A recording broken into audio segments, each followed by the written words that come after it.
하나님께서 여러분 사랑하십니다. 아멘.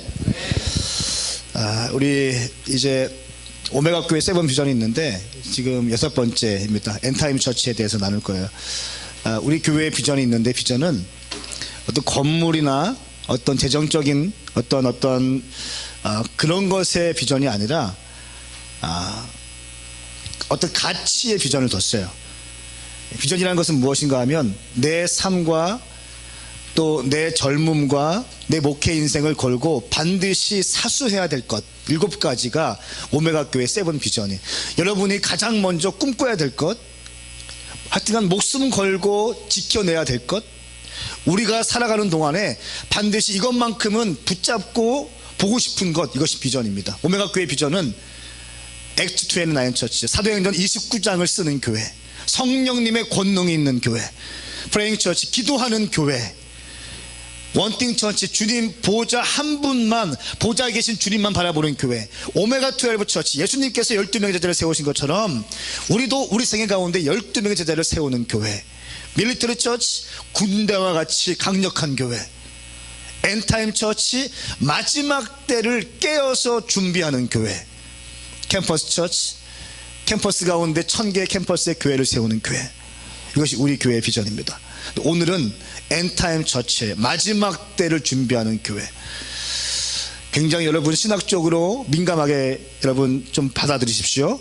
특별히 오늘 말씀은 제가 말씀에 근거해서, 특별히 보통 메시지도 말씀에 근거하지만 주보를 참고하시면서 말씀 한 절 한 절을 여러분들 서머리 하시면서 이해하시면서 반응하시면서 그렇게 정립하십시오. 할렐루야.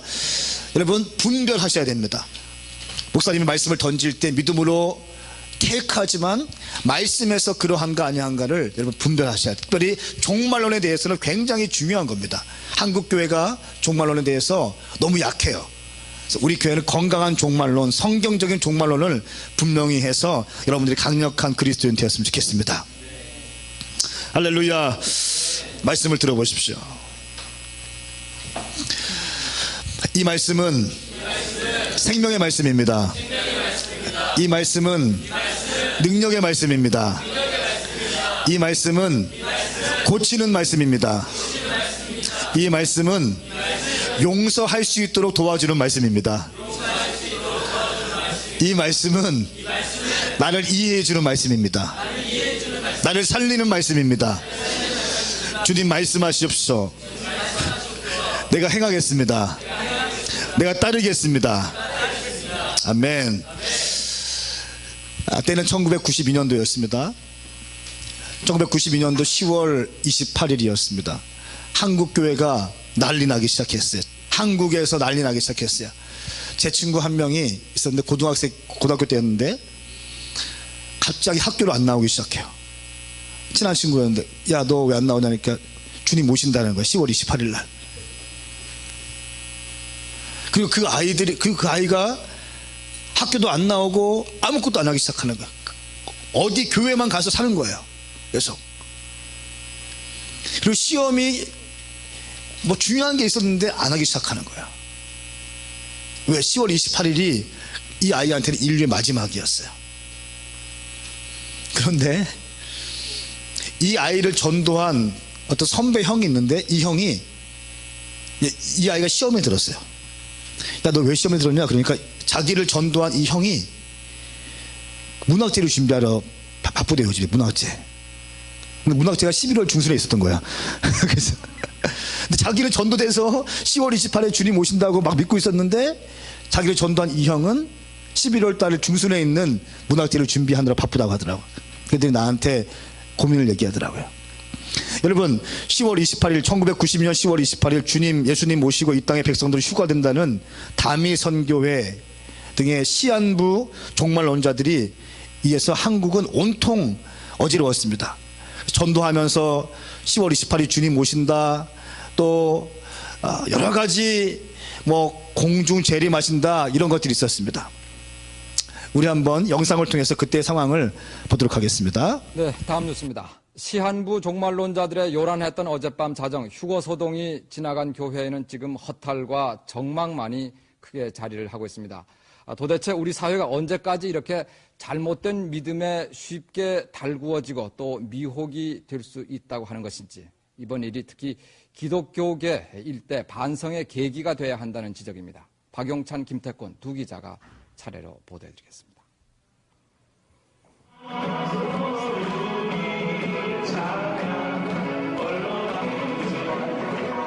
어젯밤 자정을 기해 휴고론자들이 주장하던 시한부 종말론은 일단 불발로 끝났습니다. 서울 성산동 다미선교회 주변입니다. 전국에서 몰려든 천여 명의 신자들이 돌아오지 않을 강을 건너듯 교회 안으로 속속 들어갔습니다.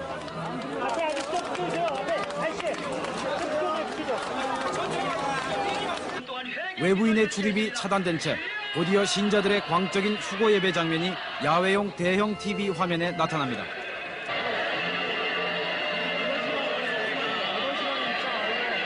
이를 보던 한 학생이 휴고설은 사기극이라며 TV를 밀어 넘어뜨렸습니다. 교회 주변에는 휴고론에 빠진 가족들을 찾으러 온 사람들도 많았습니다. 아저씨 따님이 몇 살이에요? 대학교 1학년이에요. 못 만나서 내 지금. 걔 지금 집도 멀어가지고 어디서 살는지 지금 몰라요. 차비 딱 600원밖에 안 줬어요. 학교 가는 거 차비. 어디서 살 거야 이게. 휴고가 온다는 자정이 됐습니다. 그러나 그들이 그토록 갈망하던 휴고는 끝내 오지 않았습니다. 실망한 신자들은 잠시 후 하나둘씩 예배당을 빠져나갑니다.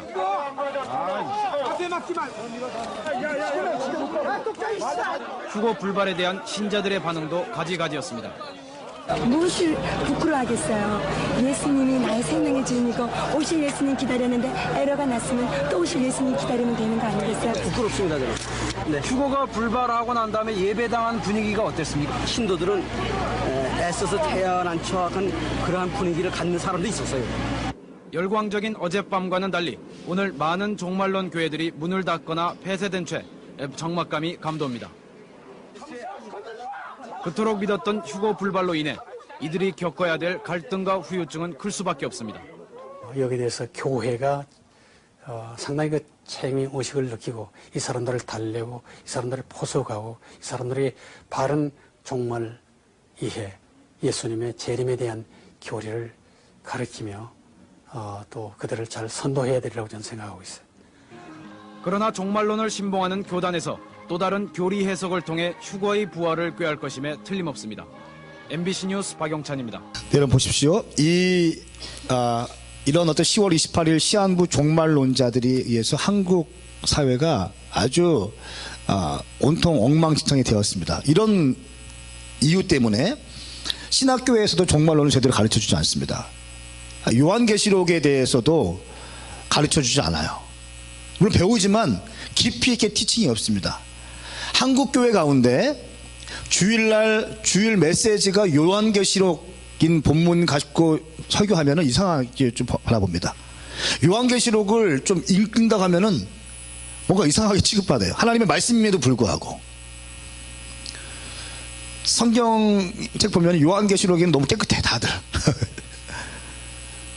근데 요한계시록은 마지막 때에 일어날 일들을 사도 요한이 반모섬에서 계시를 받고 쓴 내용입니다. 성경에 하나님 말씀이에요.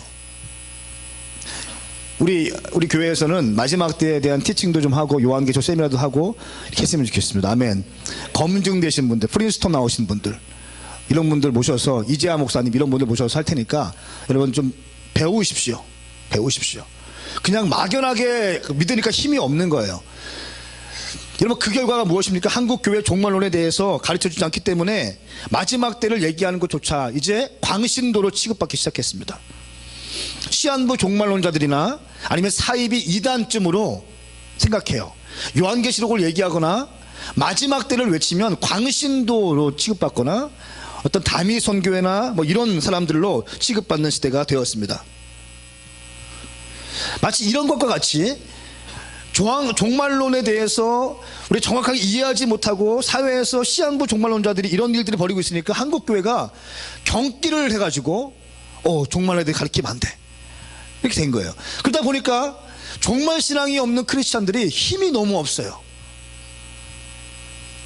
너무 나약해졌어요. 이 땅에서 어떻게 하면 좋은 대학교 가고, 이 땅에서 어떻게 하면 우리가 성공하고, 이 땅에서 어떻게 하면 내가 할 수 있는가? 나는 이미 구원받았기 때문에 더 이상 비전도 없고 전도도 없고 기도도 하지 않고 그렇게 살아가는 것이죠. 더 이상 그의 나라와 그의 의를 구하지 않고 오직 나의 나라와 나의 의를 구하는 시대가 되었습니다. 세속화의 끝을 달리고 있습니다. 어쩌면 이것이 우리 교회의 모습일까 또 생각하게 됩니다. 또 황성은 목사의 모습은 아닐까 반성하게 됩니다. 자, 그런데 성경적인 종말론에 대해서 갈망하는 사람들이 일어나기 시작했습니다. 여러분, 종교의 힘은요 종말에 있습니다. 동의하세요? 종교의 힘은 종말에 있는 거예요. 이 땅 가지고 얘기하는 게 종교 아니에요. 내세를 가지고 얘기하는 게 종교이거든요. 근데 내세, 종말론에 대해서 한국교회가 너무 약해. 그러니까 오히려 신천지나 이런 애들이 종말론 가지고 와서 요한계시록 가지고 와서 그걸 얘기하는 거예요. 그러니까 사람들이 그거에 현혹당하는 거예요. 가보지 않았으니까, 아직 오지 않은 세계이니까. 건강한 종말론이 있으면 그 사람 심령 가운데 힘이 있습니다. 제가 존경하는 목사님 가운데 저는 하영종 목사님 굉장히 존경합니다. 또 오카노 목사님은 너무너무 사랑하고 존경해요. 그분의 예언자적인 메시지, 오카노 목사님의 설교는요 거의 가슴을 후벼 패는 설교예요. 네. 강남의 소망교회에 위치했던 그 강남에 있는 교회이지만 오카노 목사님의 설교를 들으면 가슴이 그냥 너무너무 아파요. 회개하고, 대부분 회개에 대한 촉구예요. 이 복음주의권의 대표주자인 총신대에 나오신 합동측의 목사님께서 이렇게 아무도 흔들 수 없는 나의 구원이라는 책에서 이렇게 말씀하셨습니다. 마지막 때에 대한 교리는 성경에 나온 진리의 큰 물줄기 가운데 하나를 이룰 만큼 중요하다. 특히 신약 성경에는 마지막 때에 대한 언급이 300회 이상 나오는데 이것은 25절마다 한 번의 빈도로 기록된 셈이다. 자, 300번 나오는데 이것은 신약 성경에 25구절 나올 때마다 한 번 나오는 빈도라는 것이에요. 믿음이나 예수의 보혈, 사랑에 대한 말씀보다 더 많이 나오는 것이 예수님의 재림과 세상의 종말에 대한 말씀이다. 말씀이다라고 하는 성서학자 캐넌 호이트의 말은 매우 타당성이 있다. 그럼에도 불구하고 세상의 종말에 대해서 말하면 냉소적으로 받아들이는 사람들이 적지 않다. 심지어 예수를 믿는 사람들도 세상 종말을 이야기하면 광신자로 취급한다. 참으로 한심스럽다. 나는 그들에게 기독교 2000년 역사를 돌아보라고 권하고 싶다. 종말과 재림에 대한 믿음이 무시되었던 때를 때치고 교회가 쇠퇴하거나 부패되지 않았던 때는 없었기 때문이다. 이러한 역사적 사실은 재림과 종말에 대한 믿음이 교회와 교회의 생사를 판가름하는 생명 지표가 된다는 것을 반증한다. 이것은 성도에게도 똑같이 적용된다. 종말에 대한 회의적인 사람치고 정신 차리고 신앙생활 잘 하려고 하는 사람이 없다. 반대로 건전한 신앙생활하는 크리스찬들은 누구나 종말에 대해서 회의적이거나 무시하는 태도를 취하지 않는다. 오카노 목사님이 아무도 흔들 수 없는 나의 구원이라는 책을 통해서 쓰신 내용이에요. 그러니까 복음주의권에서도 이 마지막 때에 대한 갈망이 있는 거예요. 주님 다시 오시면 약속했던 이 종말에 대한 메시지가 너무너무 중요한 겁니다. 예수님의 초림에 대한 이야기보다 예수님의 재림에 대한 이야기가요 3.5배에서 4배가 많습니다. 성경을 뒤져보면 예수님이 어린 양으로 오신 초림에 대한 이야기보다 재림, 세컨드 커밍, 다시 오실 왕 예수 그리스도에 대한 이야기가 3.5배에서 4배가량 많습니다. 그럼에도 불구하고 우리는 재림에 대해서 이야기하지 않아요. 찬송은 부릅니다. 마라나타, 주님 다시 오시옵소서. 주의 영광 온 땅 덮을 때 나는 주님을 찬양하리. 마라나타예요. 그러나 우리의 삶은 재림신앙을 갖고 있지 않은 사람들이 너무나 많이 있다는 것입니다. 여러분, 구약의 예언자들이 생명 걸고 외친 것이 무엇입니까? 우리를 구원하실 메시아가 오실 것이다 라고 하는 예언적인 메시지였어요. 신약의 예언자들이 생명 걸고 외친 것이 무엇입니까? 초대교회의 비전은 무엇입니까? 우리를 구원하신 메시아가 오셨다. 그리고 그분이 우리를 위해서 십자가에 돌아가셨다. 그리고 그분은 3일 만에 부활하셨고 다시 오실 것이다. 할렐루야. 다시 오실 것이다. 생명 걸고 외친 것이에요.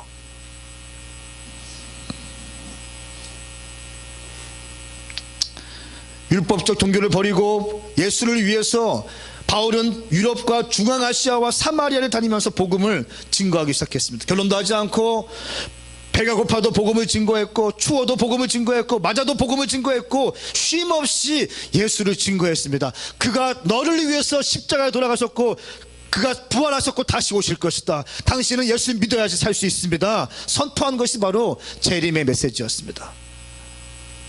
모든 사도들이 주의 십자가의 사건과 부활하심과 다시 오심에 대해서 선포하는 사람들이었습니다. 그럼에도 우리는 주의 다시 오심을 너무나 먼 이야기처럼 얘기하고 있어요. 다시 오심을 얘기하면 이상한 교회처럼 마지막 어떤 광신도처럼 취급하는 경향이 있습니다. 사랑하는 여러분, 오메가 교회의 비전 가운데 하나는 엔타임 처치예요. 마지막 때를 준비하는 교회. 할렐루야. 깨어서 근신하는 마음으로 성경적으로 다시 오실 만왕의 왕이신 주님을 사모하는 것이에요. 이것이 우리 교회의 비전이고 저의 비전입니다. 건물 짓고 한남대막 건물 짓고 이런 거 아니에요. 우리 비전은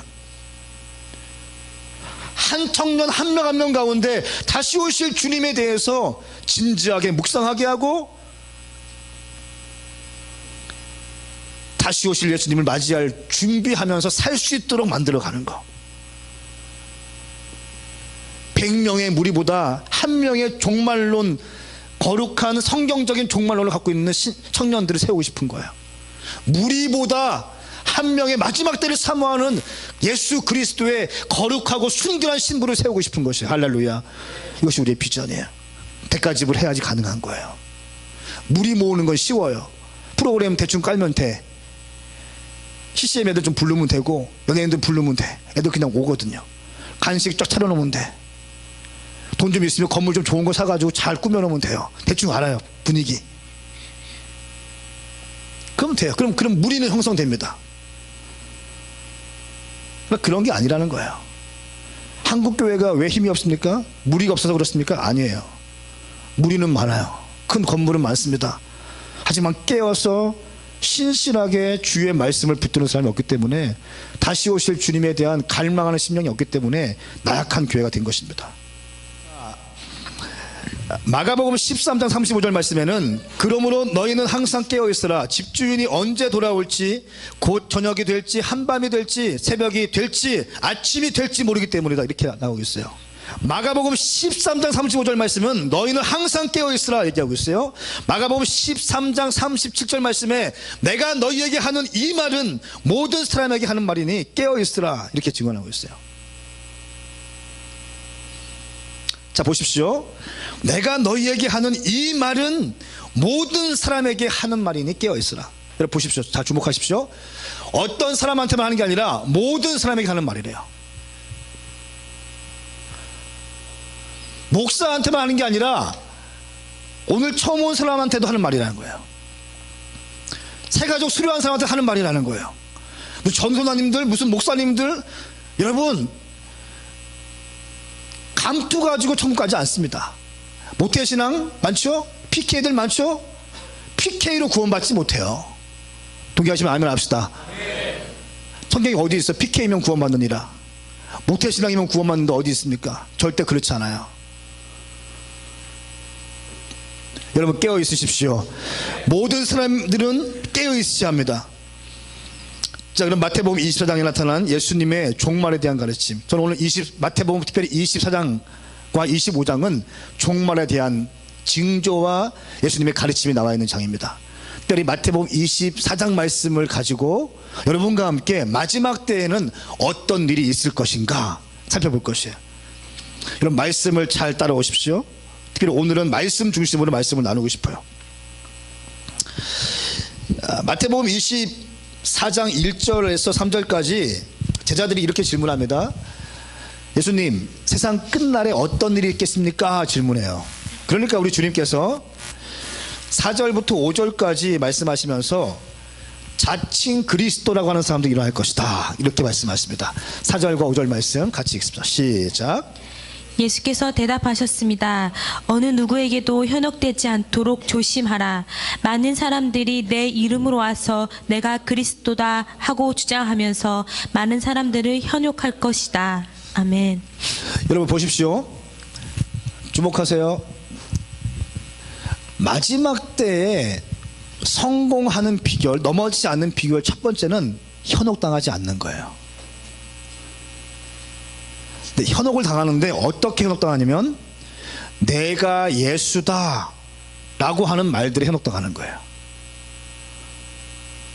내가 예수다 하는 말이 현혹당하는 거예요. 한국에만 하나님이 20명이야. 예수님은 50명이야. 한국에만 하나님은 20명이고 예수님은 50명이에요. 여러분 이런 사람들이 자기가 자칭 예수님이다 하나님이다 이렇게 얘기했어요. 그러면서 한결같이 하는 얘기가 뭐예요? 내가 예수다. 그리고 집 다 팔아서 나한테 바쳐라.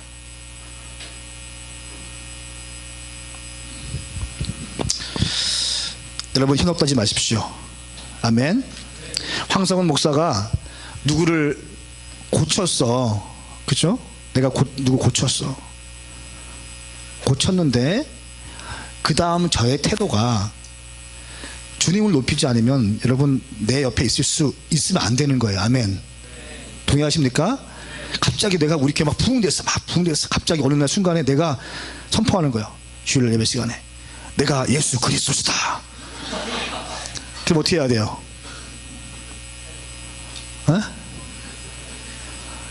또 막 중보하지 말고 중보팀들 막 그럼 어떻게 해야 돼요? 떠나셔야 돼요. 아멘. 떠나는 거 있을 필요 없는 거예요. 영의 문제는 가장 중요한 문제입니다.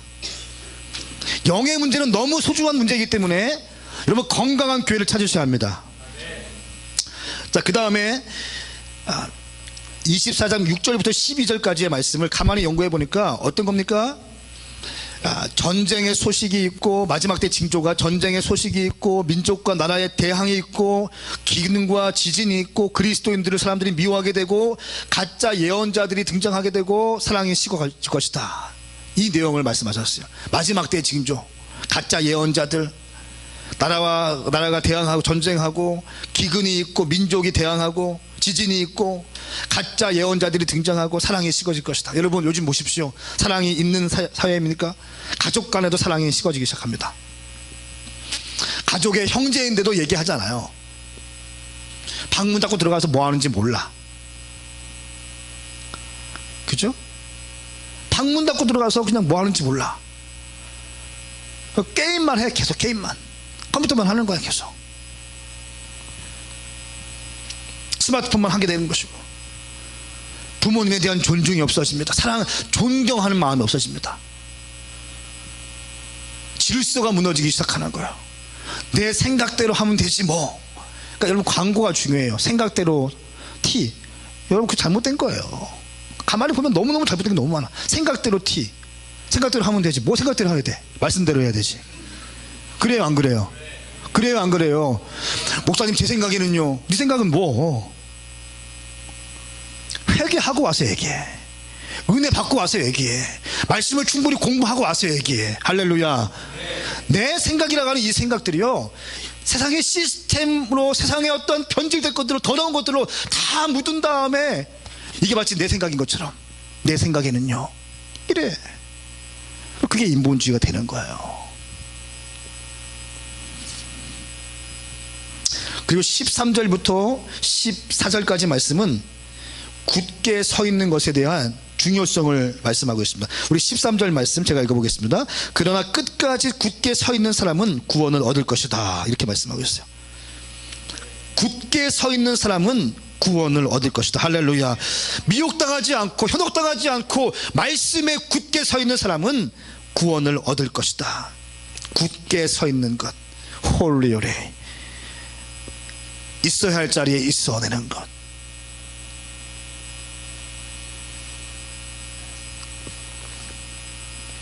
해야 할 일을 하는 것. 그리고 14절 말씀에 그리고 이 하늘나라 복음이 온 세상에 전파되어 모든 민족에게 증거될 것이다. 그때야 끝이 올 것이다. 이렇게 말씀하고 있습니다. 그때야 끝이 오겠다. 여러분, 선교사님들은 지구상 6,000개의 언어가 있답니다. 근데 6,000개의 언어 가운데 20개의 주요 언어가 세계의 90%를 사용하고 있습니다.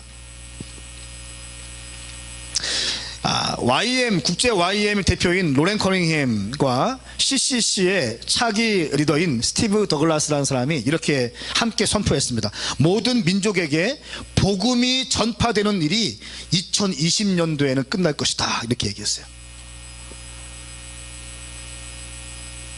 2020년도에 전 세계에 복음을 증거하는 것이 끝날 것이다 얘기했어요. 모든 민족에게 복음이 전파될 것이다. 이 말은 무슨 말인가 하면 마태복음 24장 14절 말씀에 그리고 이 하늘나라 복음이 온 세상에 전파되어 모든 민족들에게 증거될 것이다. 그때서야 끝이 올 것이다. 이 말씀을 믿음으로 취하고 선포해버린 거예요.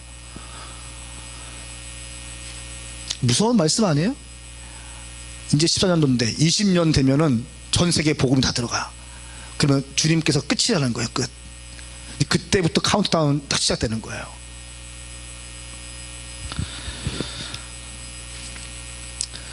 (1800년대에는) 또 개신교 선교운동의 초기에 거의 세계 인구의 75%가 복음을 들어본 적이 없었습니다. 1800년도에 그리고 세계 선교의 초창기에는 75%가 복음을 들어본 적이 없어요. 그러나 오늘날에는 25% 인구만이 복음을 들어보지 못했습니다. 주후 100년에는 불신자와 신자의 비율이 360대 1이었어요. 360명이 불신자였고 1명이 믿는 거였어요. 그리고 주후 1000년에는 그 비율이 220대 1로 올라갑니다.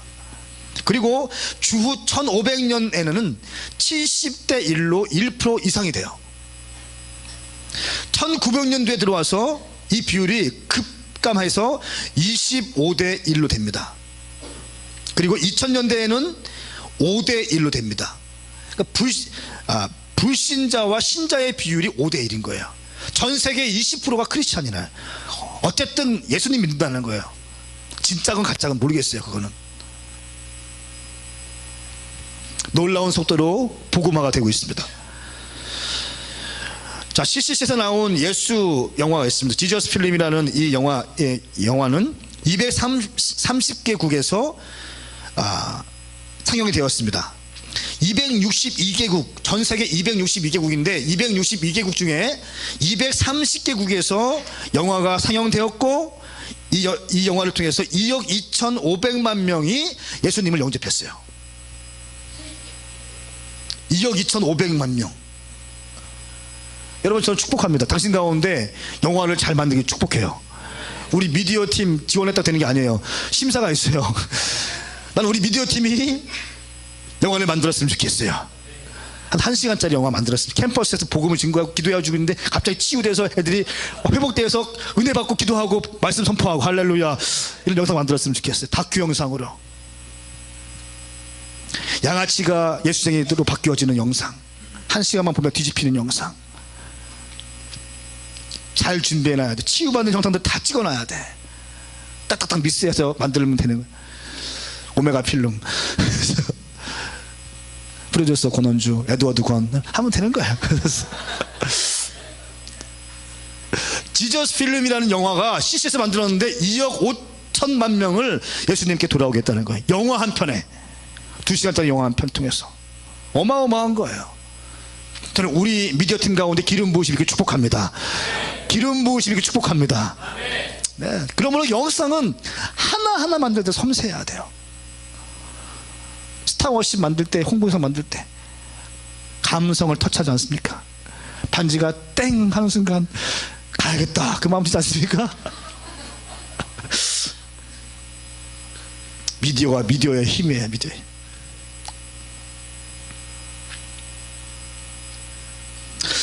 자, 그리고 딕 이스트맨이라는 사람이 이끄는 Every Home for Christ라는 그런 단체가 있습니다. 모든 가정이 예수님께. 이 단체에서는요, 2만 5천 명의 사역자를 통해서 2008년 한 해에 1,000만 명의 사람을 주님께 인도했어요. 그리고 10,000개의 교회를 개척했어요. 와, 어마어마해요. 모든 가정이 예수님께로라는 단체가 있는데, 이 단체에 2만 5천 명의 사역자가 2008년 한 해에 1,000만 명의 사람을 주님께 인도하고 10,000개의 교회를 개척했어요.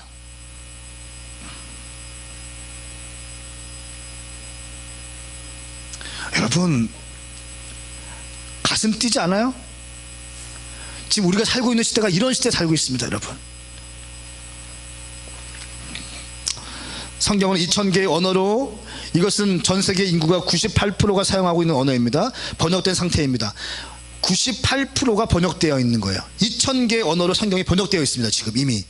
그리고 1960년대 이후에 지난 50년간 전 세계 선교 운동이 크게 가속화되고 있습니다.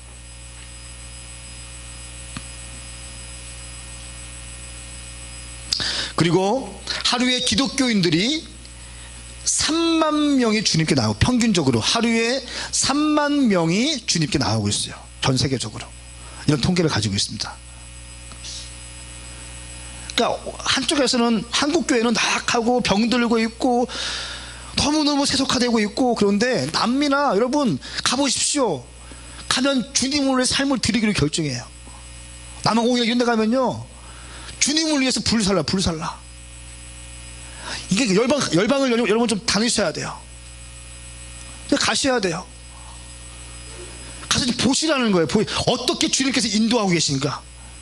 우리 교회 지금 계속 치유의 역사가 일어나고 있는데, 그 치유의 역사를 볼 때마다 너무 감사한 거예요. 근데 거기에서는 진짜 기적과 치유가 일상이라는 것입니다. 상식이라는 것이에요. 할렐루야.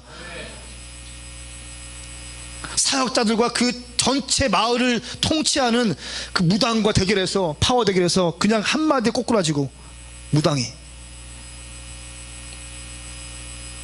그냥 예수님 임하여 주십시오 하는데 이 사람이 그냥 떨기 시작하고 그냥 꼬꾸라지는 거예요. 그걸 본 많은 주민 사람들이, 마을 사람들 주님께 한꺼번에 인도해야 돼. 한꺼번에 주님 믿게 되는 것이에요. 여러분, 마지막 때에는요, 성령 받으십시오. 성령 받고 복음을 증거할 때 역사가 일어나는 것이에요. 교리적으로 아니에요. 성령 받고 복음을 증거할 때 권세가 있는 것이에요. 성령 받고 예배 인도할 때 힘이 있는 것입니다. 성령 받고 사역할 때 능력이 일어나는 것이에요. 아멘. 그러므로 우리는 사도행전 29장을 쓸 수 있는 것입니다. 다섯 번째, 마태복음 24장 15절부터 28절까지 말씀은 멸망에 가증한 상징, 적그리스도 상징인 적그리스도의 상징이 등장과 대환란이 시작되고 있다, 이렇게 얘기하고 있습니다. 다니엘서 9장 27절 말씀 같이 한번 읽겠습니다. 시작. 그는 1조 동안 많은 사람들과 굳게 약속을 정할 것이다. 그가 1주의 절반을 기간의 희생제사와 예물을 드리지 못하게 할 것이다. 또 흉측해 하나님께서 미워하는 물건이 성전의 거룩한 장소에 세워질 것이다. 그러나 이미 정해진 마지막 날까지 그렇게 황폐하게 만드는 사람에게 하나님의 노하심이 쏟아질 것이다. 아멘. 아멘. 하나님께서 미워하시는 물건인 성전이 거룩한 장소에 세워질 것이다. 잘 보십시오. 그리고 데살로니가후서 2장 3절 4절 말씀은 적그리스도가 등장합니다.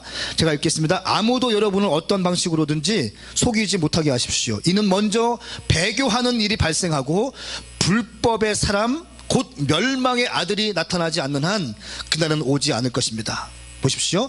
불법의 영이 아니고요, 불법의 상징물이 아니고, 불법 단체가 아니고 불법의 사람이라는 거예요. 이 불법의 사람이 곧 멸망의 아들이 나타나지 않는 한 그날은 오지 않을 것이다. 주님 재림 오지 않을 것이라는 거예요. 그리고 그는 신이나 혹은 경배의 대상이라고 일컬어지는 모든 것을 대적해서 자신을 높이고 하나님의 성전에 앉아 자신을 하나님이라고 주장할 것이다. 예루살렘 성전에 앉아서 자기가 어느 순간 하나님이다 선포할 것이에요. 불법의 사람, 어떤 불법의 영과 흐름이 아니라, 종교가 아니라 어떤 한 사람이 일어나서 그 사람이 어느 순간 되면은 하나님의 성전, 예루살렘 성전에 앉아서 내가 하나님이다 선포할 것이에요. 나를 섬겨라, 나를 따르라, 나를 믿으라 할 것입니다. 그리고 요한계시록 13장 15절 말씀에 또 그는 첫 번째 짐승의 우상에게 생기를 주어 그것을 말하게 하고 그 짐승의 우상에게 경배하지 않는 사람들을 모두 죽게 할 것이다. 자기에게 경배하지 않는 사람 다 죽일 것이에요. 그런데 우리가 7년 대환란 이렇게 표현하는데 성경 말씀에 의하면 다니엘서와 요한계시록 말씀에 의하면 한때 반때 한때 두때 반때 이렇게 얘기합니다. 42개월 얘기하고 3년 반 얘기합니다. 1260일 얘기합니다. 이게 뭐냐면 3년 반 동안 이 멸망의 아들 적그리스도가 딱 오른 다음에 근데 이 사람은 전 세계적인 문제를 해결할 수 있는 키퍼슨이 될 것이에요. 어떤 식량 문제, 어떤 이념 문제, 어떤 갈등 문제를 이 사람이 전 세계적으로 막 흔들리고 있는 사람이 확 일어날 것이에요. 그래서 그 문제들이 이 사람이 쫙 풀 것입니다. 그리고 순식간에 글로벌 히어로로 등장하게 될 것이에요. 전 세계의 슈퍼스타로 모든 사람이 그를 추앙하고 그를 신뢰하고 그를 따르고 그를 존중하는, 그를 존경하는 사람이 될 것입니다. 그래서 많은 사람들이 이렇게 얘기해요. 종교 통합한다 얘기 들어봤습니까? 뭐 화폐를 통합한다, 화폐 없애기 한다, 뭐 이런 거, 하나의 정부를 만든다. 그래서 이 사람이 그 정부의 통치자가 되고 결국 처음에는 너무 좋았어요. 어떤 국가적인 문제를 다 해결하기 시작합니다. 식량 문제, 인구 문제, 전쟁 문제, 기근 문제, 모든 것들 다 해결하기 시작해요. 전 세계적으로 풀 수 없는 문제를 이 사람이 딱 풀기 시작합니다. 그리고 많은 사람들이 이 사람을 경배하게 될 거예요. 존경하게 될 겁니다.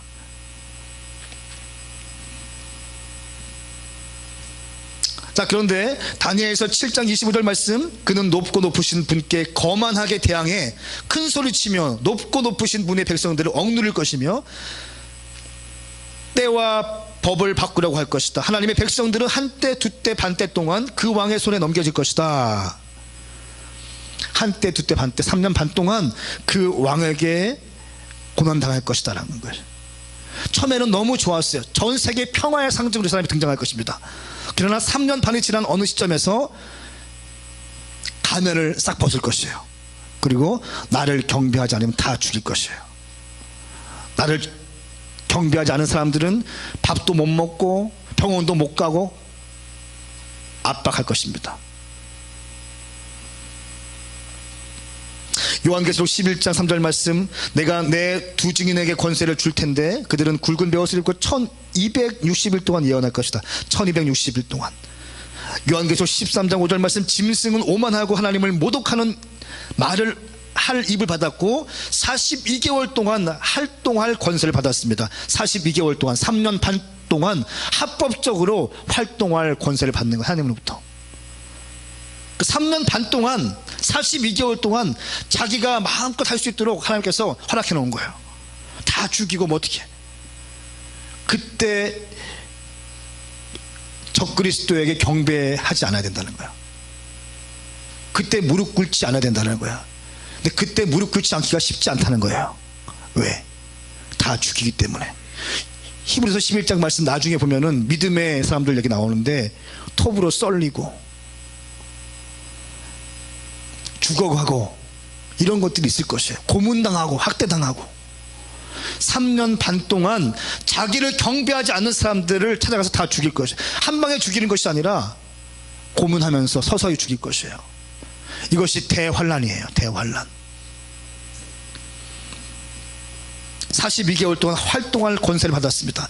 이 대환란을 통과한 사람들.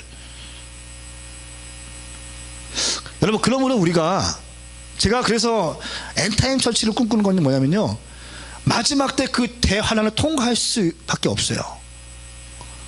저는 개인적인 믿음을 갖고 있습니다. 갑자기 주님 오셔서 갑자기 들림받는다, 이거 아니에요. 성경 말씀한 것처럼 어느 순간 국가적인 위기가 임하고 어떤 한 사람이 딱 일어나서 모든 걸 해결하고, 그리고 그 사람이 3년 반 지난 다음에 어느 순간 가면을 벗고 전 세계를 하나로 묶으려고 하고 자기 앞에 하나님을 대항해서 성전에 올라가서 나를 경배해라 라고 하는 순간이 올 것입니다. 성경 말씀처럼 그리고 그를 경배하지 않는 사람들 다 죽일 것이에요. 그 3년 반에 그 대환란을 통과해야 된다고 믿습니다. 대환란을 통과한 다음에 주님 오시는 거예요. 아멘. 그러므로 깨어있으라는 것이에요. 그러므로 준비하라는 것이에요. 그러므로 강력하라는 것이에요. 그러므로 나약하거나 게으르지 말고 군대와 같이 일어나는 것이에요. 정신을 차리라는 것입니다. 깨어있으라는 것이에요.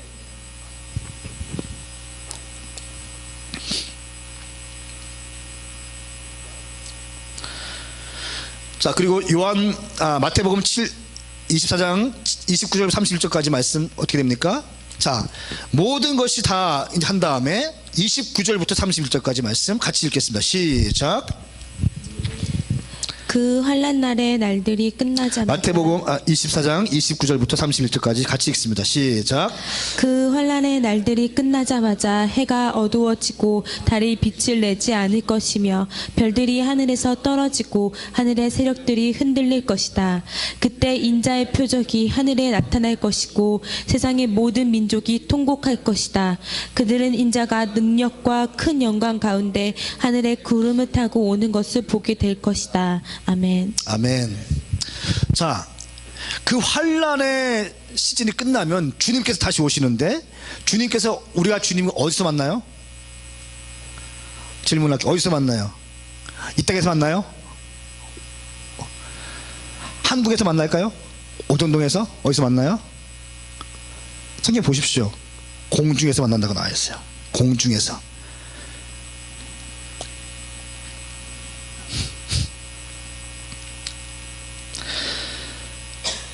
환란 날들이 끝나자마자 보십시오. 29절 말씀에 환란 날들이 끝나자마자 해가 어두워지고 달빛이 내지 않을 것이며 별들이 하늘에서 떨어지고 하늘의 세력들이 흔들릴 것이다. 그리고 그때 인자의 표적이 하늘에 나타날 것이고 세상의 모든 민족이 통곡할 것이다. 그들은 인자가 능력과 큰 영광 가운데 하늘의 구름을 타고 오시는 것을 보게 될 것이다. 여러분, 주님 오실 때 이 말씀이 맞다면 구름 타고 오실 것이에요. 아멘. 그리고 31절 말씀에 그리고 인자가 큰 나팔소리와 함께, 여러분, 그래서 많은 사람들이 나팔소리에 주목해요. 나팔소리. 마지막 나팔소리가 뿌 울릴 때 주님 오신다는 거예요. 나팔소리와 함께 자기 천사들을 보낼 것이며 그들은 하늘 이 끝에서 저 끝까지 사방에서 그가 선택한 사람들을 모을 것이다. 이렇게 말씀하고 있어요.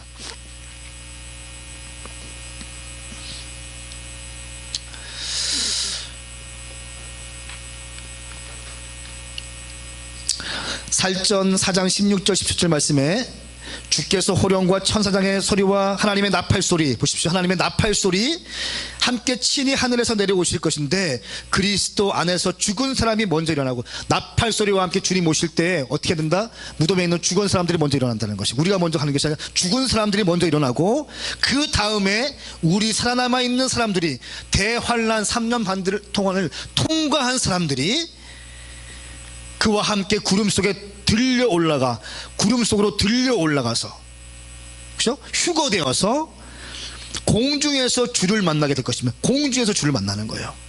이따가 주를 만나는 거 아니에요. 안녕하세요. 아니에요. 갑자기 나팔소리와 함께 죽은 사람이 다 일어나고 먼저 올라가고, 그 다음에 우리 대환란을 통과한 사람들이 공중으로 들림받아서 공중에서 주님을 맞이한다는 것이, 할렐루야. 여러분, 집에 가셔서 말씀을 좀 써머리 하시면서 말씀을 한 절 한 절 찾으면서 다시 한번 보십시오. 그리고 우리는 영원히 주와 함께 있을 것입니다. 공중에서 주를 만나고 다시 내려와서 주님과 함께 통치한다는 것이에요. 8번 마태복음 24장 31절부터 35절까지 말씀은 무화과 나무의 교훈에 대해서 얘기하고 있습니다. 무화과 나무의 교훈 같이 한번 읽겠습니다. 시작. 무화과 나무로부터 교훈을 배우라. 그 가지가 연해지고 잎이 돋으면 여름이 가까이 왔음을 알게 된다. 이와 같이 이런 모든 일을 보면 그때로 바로 인자가 문 앞에 가까이 왔음을 알게 될 것이다. 내가 진실로 너희에게 말한다. 이 세대가 지나가기 전에 이 모든 일이 일어날 것이다. 하늘과 땅은 없어질지라도 내가 한 말은 결코 없어지지 않을 것이다. 아멘. 아멘. 무화과 나무의 교훈이 무엇입니까? 가지가 연하여지고 잎이 돋으면 여름이 가까이 왔군, 알 수 있는 것이에요. 우리가 이런 거 있어요. 겨울이 되면, 언제부터 겨울 시작인지는 모르겠어요. 겨울이 되면 바람이 차가워지고 코트를 꺼내서 입기 시작해요. 목도리를 하기 시작합니다. 그리고 눈이 내리기 시작해요. 그러면서 아, 이제 겨울이 되었구나. 겨울을 잘 준비해야지 라고 하는 것처럼 무화과 나무를 통해서 그 시즌을 분별하라는 것입니다. 마지막 때가 되었는데 마태복음 24장에 예수님께서 가르쳐 주신 여러 가지 징조가 있는데 그 징조들을 보면서 마지막 때를 준비하라는 것이에요. 무화과 나무의 비유를 배우십시오.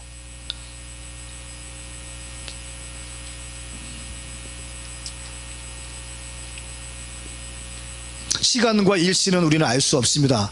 그러나 계절은 알 수 있어요. 언제부터 여름이 시작되었는지, 언제부터 겨울인지, 몇 날 몇 시부터인지 몰라요. 하지만 계절은 알 수 있어요. 그렇죠? 성경 하나님께서 너무너무 섬세하게 준비해 놓으셨어요. 이 말씀을. 마태복음 24장과 25장이 없었으면은 마지막 때 우리가 어떻게 알아요? 근데 이렇게 섬세하게 아주 잘 준비해 놓으셨는데 읽지를 않아. 인터넷만 뒤져봐. 맨날 어디서 들은 거 있어가지고 마지막 신호 책 읽어가지고 막 일루미나티, 프리메이슨, 종교통합 이런 거 막 들어가지고 막 물론 좋아요. 근데 말씀 보십시오. 아멘. 내가 이걸 좀 연구하면서 보니까요, 그 시한부 종말론자들이 만들어 놓은 또 마지막 때 그림들이 또 인터넷 도배되어 있어요. 시한부 종말론자들이 만들어 놓은 그 글들과 뭐 프리메이슨, 일루미나티 이런 애들이랑 뭐 삼자회의 뭐 이런 것들 또 믹스돼 가지고 많이 있더라고요. 나중에 보니까 주님 오실 때를 가리키고 있어.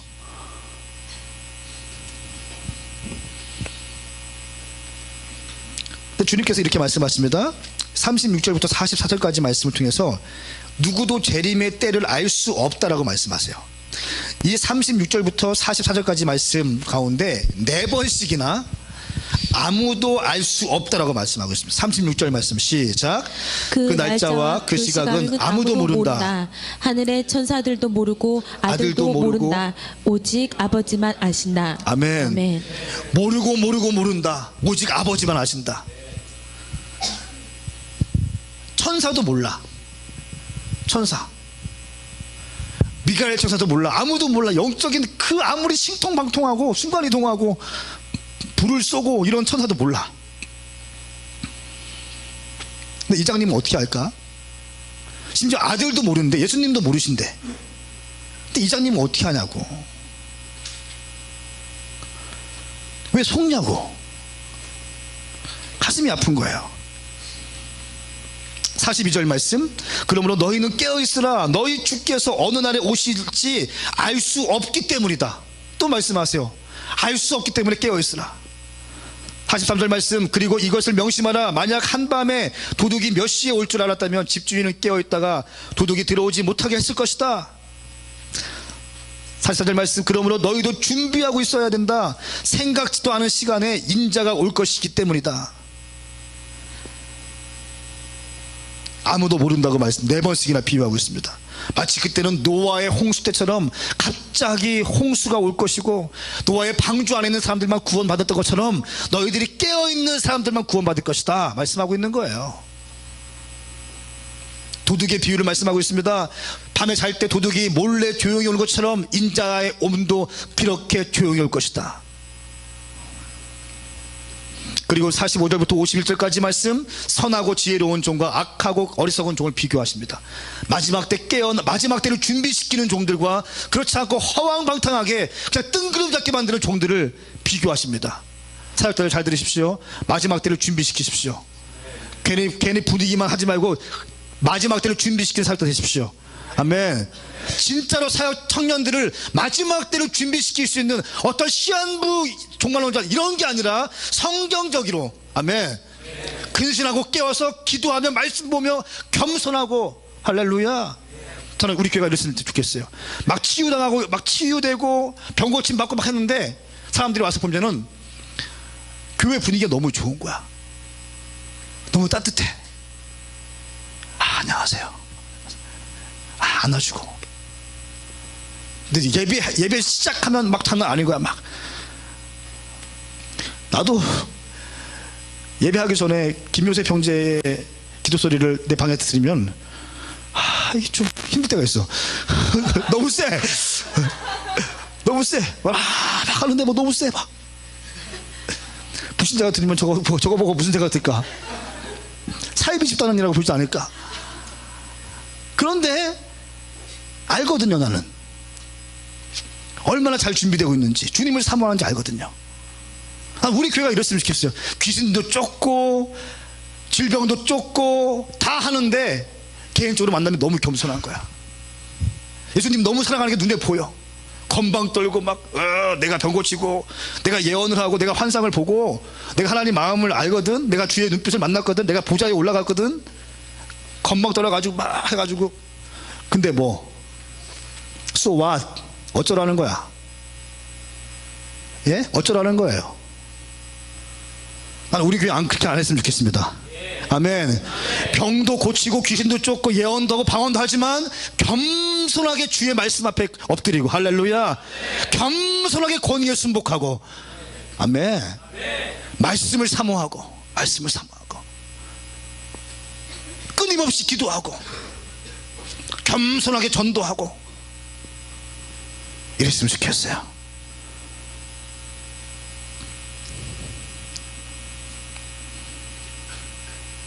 세 번째, 그리스도인들이 항상 깨어 있어야 되는 4가지 이유가 있습니다. 첫 번째는 주님께서 언제 오시는지 아무도 알 수 없기 때문에 그렇습니다.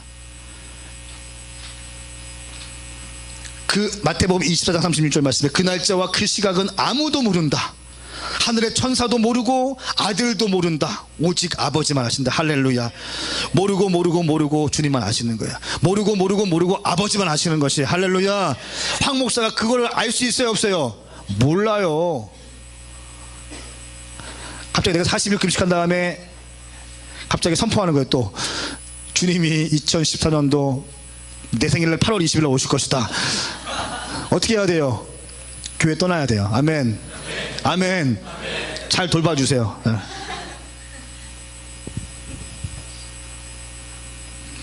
요거는 건들 수 없는 거예요. 말씀대로 갑시다. 아멘. 말씀대로 가자고요.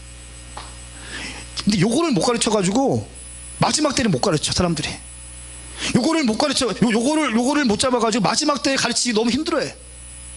여러분 재밌어요 안 재밌어요? 재밌어요 안 재밌어요? 아니 마지막 때에 대해 성경적으로 파니까 이해가 돼요 안 돼요? 어떻게 준비할지 알겠어요 모르겠어요?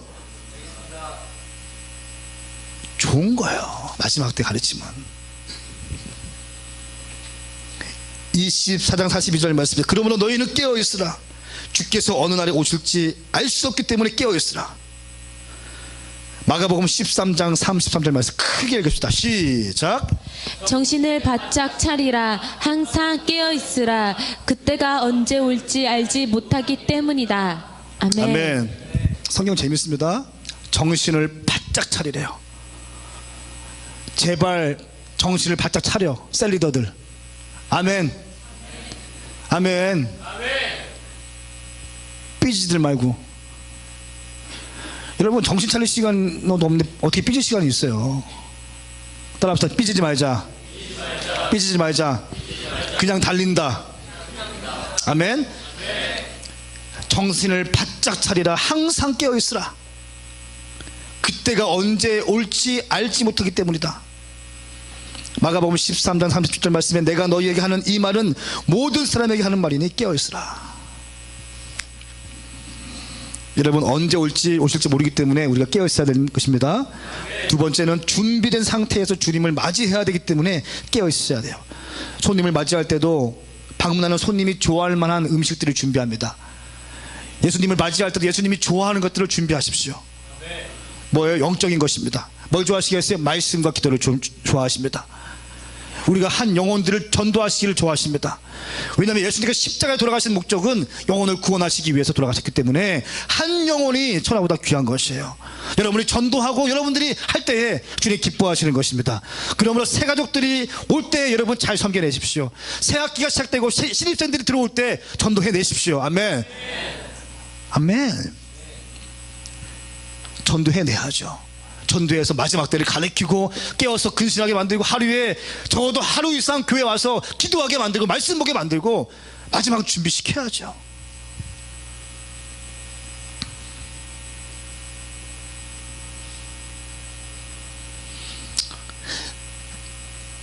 마태복음 25장 6절 말씀에 한밤중에 갑자기 신랑이 온다. 어서 나와서 신랑을 맞으라는 소리가 들렸다. 갑자기 주님 오시기 때문에 주님 맞이할 준비를 하고 있어야 한다는 것입니다. 그러므로 우리는 전도하십시오. 열정을 다해서 주의 몸된 교회를 섬기십시오. 헌신하십시오. 셀 리더들은 셀을 위해서 기도하십시오. 셀 원들을 위해서 새벽을 깨우시고 그 영혼들의 문제를 위해서 기도하시고 돌파를 위해 기도하시고 아픈 사람이 있다면 그 아픈 셀 원들을 위해서 금식하시고 아멘. 그 셀 원들 가정 가운데 무슨 문제가 있고 깨어짐이 있고 다툼이 있다면 그것을 위해서 기도해야 되죠. 이것이 목자 아니에요? 이것이 아비의 마음 아닌 것입니까?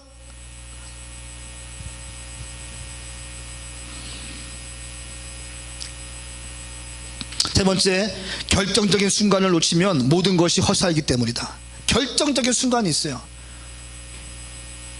제가 그랬어요. 제가 시험 기간 되면 한 2주 전부터 준비해. 그리고 꼭 시험 전날 농구하고 가고 이상한 버릇이 있어가지고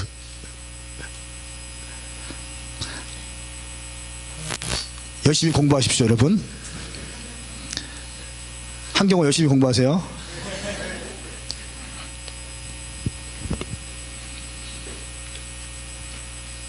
당신의 영적인 상태를 언제나 최적화하십시오. 마태복음 24장 48절부터 51절까지 말씀 같이 읽겠습니다. 시작.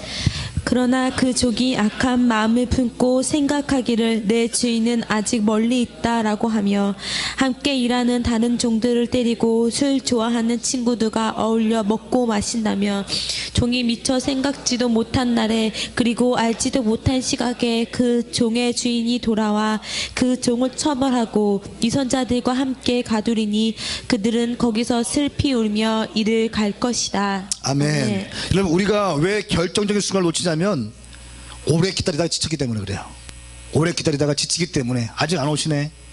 잠깐 방심하는 거예요. 근데 그때 오신다는 거예요. 이것이 슬픈 것입니다. 여러분 미지근해졌다면 다시 여러분의 영적인 상태를 최적화하십시오. 당신의 믿음을 언제나 극대화하기로 결정하십시오. 최대한 섬기기로 결정하십시오. 그런 의미에서 신앙생활은 기다림의 연속인 것이에요. 기다림의 연속이에요. 그런 의미에서 신앙생활은 인내가 있어야 돼요. 여러분 제가 천년 사역하면서 순간 반짝하는 애들 한두 번 본 거 아니에요. 사역자들 마찬가지예요. 무슨 예배인도 안 속아. 한번 말씀 대박 쳤어 안 속는다니까. 삶을 보겠다는 거예요. 삶을. 그 아이의 삶을 보겠다는 거예요. 안 속습니다. 한두 번 봐야지.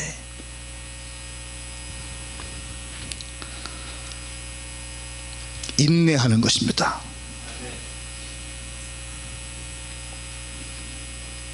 그렇기 때문에 지루하다고 느낄 수 있습니다.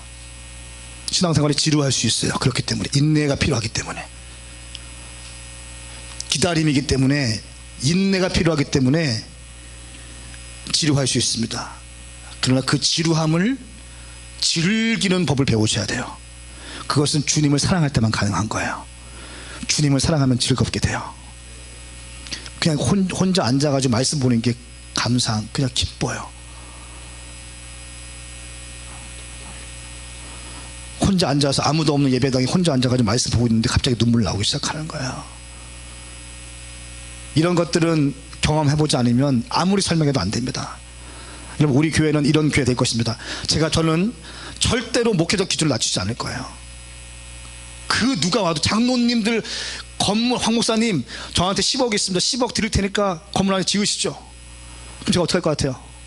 감사합니다. 받을 거예요. 그래 분명히 단서를 댈 거예요. 그렇다고 해서 장로님이 목회에 어떤 고난이 있는 거 아닙니다. 단서를 붙일 거예요. 목회 세븐 비전을 절대로 흔들리지 마십시오. 목회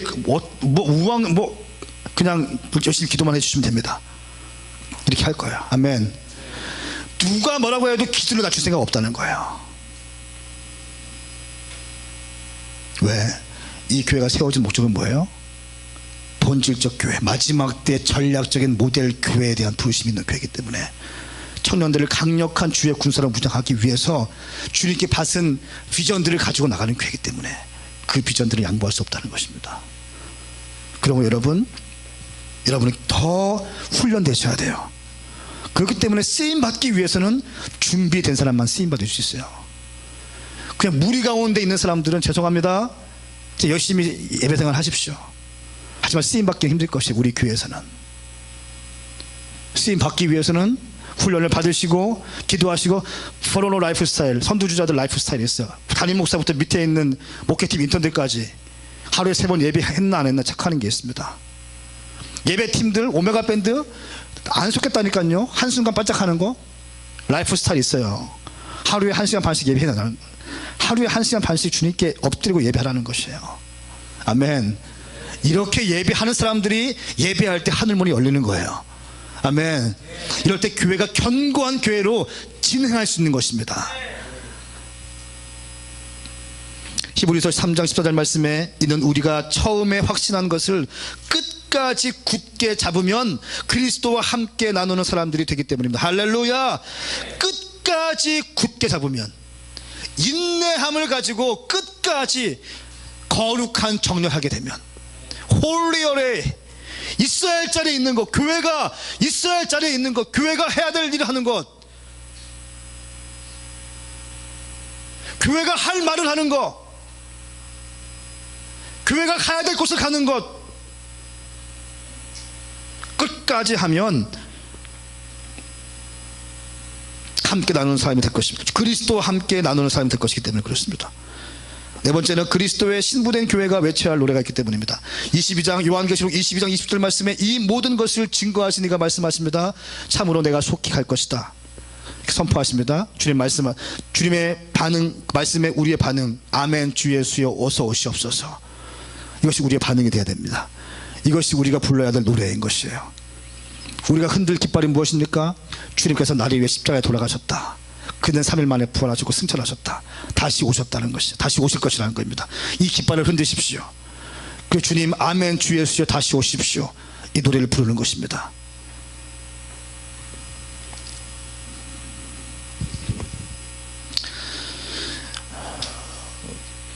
여러분, 제가 오늘 설교는 작정하고 말씀으로 다 백업해서 여러분 다 읽어드렸어요.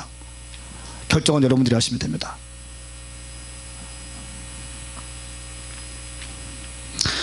제 영상을 하나 보여드리고 좀 마치고 싶은데, 인도의 한 어떤 마을에 사람들이 죽어간 어떤 내용들이 있고, 또 인도의 한 마을 전체가 그 사람을 통해서 주님께 돌아온 실화가 있습니다. 또 그 사람이 쓴 어떤 곡이 있습니다. 그 곡에 송스토리가 있는데 그거 잠시 좀 보고 같이 기도합시다.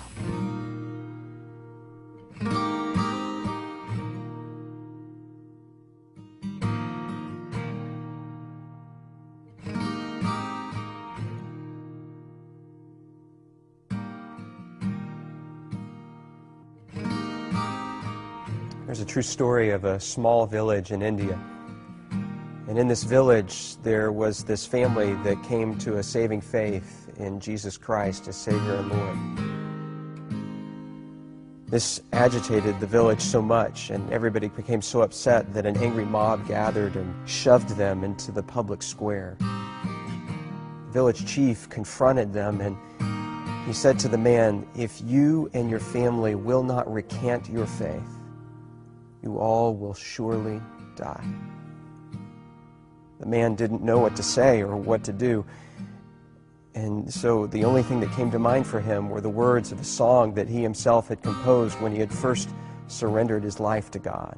And so he began to sing, I have decided to follow Jesus. No turning back. No turning back. And with that, horrifically, his children were killed. I have decided to follow Jesus. I have decided to follow Jesus. I have decided to follow Jesus. No turning back, no turning back.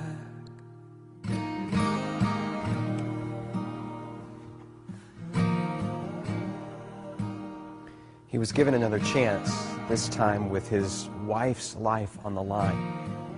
And yet he continued to sing, though none go with me, still I will follow. No turning back, no turning back. Though none go with me, still I will follow. Though none go with me, still I will follow. Though none go with me, still I will follow. No turning back, no turning back. After her tragic death, he was given one final opportunity, this time to save himself. And yet he continued to sing.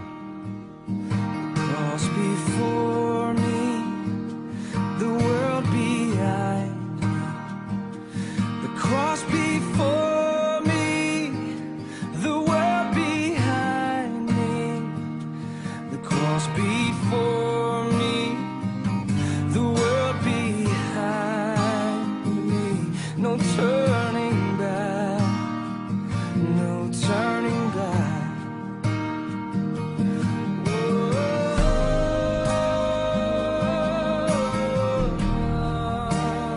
Even though that man and his family died on that day, something remarkable happened.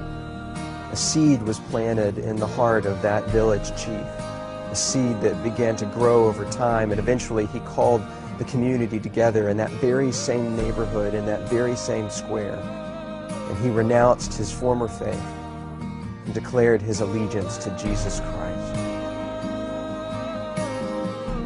And a celebration broke out in that moment, and the gospel began to flourish and to grow in that community, not just in that village, but across the whole region, because they had seen real faith, and they knew the true character of God because of a family that believed and sacrificed, even under the penalty of death. No turning back. No turning back.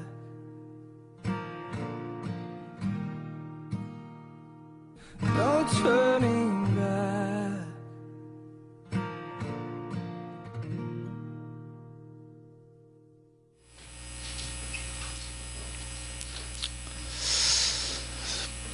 자, 여러분 보십시오.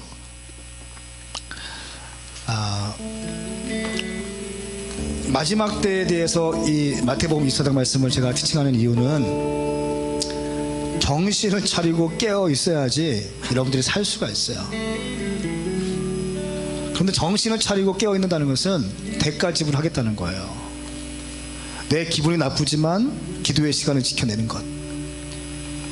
교회 나오고 싶지 않지만 저 꼴 보기 싫은 사람이 있어요. 진짜 위선적인 사람이 있어요. 그런데 저 사람을 통해서 내가 눈빛도 교환하고 싶지 않지만 그럼에도 불구하고 와서 주님께 예배해내는 거예요. 내 상황이 너무너무 힘들고 돈 쓸 때도 많고 하지만 하나님께 10의 1조를 드리고 감사함을 드릴 수 있는 거, 나도 너무 바쁘고 힘들고 어렵지만 시간을 떼서 영혼 구원하는 일에 전도를 해내는 것, 여러분, 이러한 헌신 없이 아무것도 되지 않습니다. 여러분들이 진짜 주님 살아계시는 걸 믿고 주님이 다시 오실 분이고 만 왕의 왕이신 분이라는 것을 믿는다고 한다면 여러분 결정하셔야 돼요. 여러분 가운데 혹시 그저 어떤 커뮤니티를 이루고 친교하기 위한 목적으로 오신 분들이 있다면 뭐 괜찮아요. 그럴 수 있습니다. 그러나 진지하게 신앙에 대해서 고민하고 있는 분들이 있다면, 예수를 내 생애의 최고의 가치로 믿고 구세주로 믿는 분이 있다면 지금같이 신앙생활하면 안 되는 거야.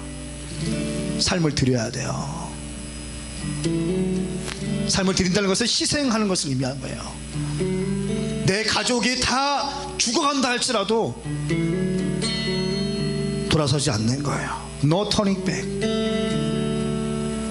No turning back. 돌아가지 않는 거예요. 내 눈에서 내 사랑하는 아내가 죽어가는 것이 보고 있지만, 우리 아들 딸들이 죽어가는 것이 보고 있지만, 그리고 내가 죽어갈 위험에 있지만 주님 뜻대로 살기로 결정했네 선포해버리고 죽어가는 거야. 이것이 주님께서 원하시는 그리스도인입니다. 너무 약해 있어요. 너무 게을러.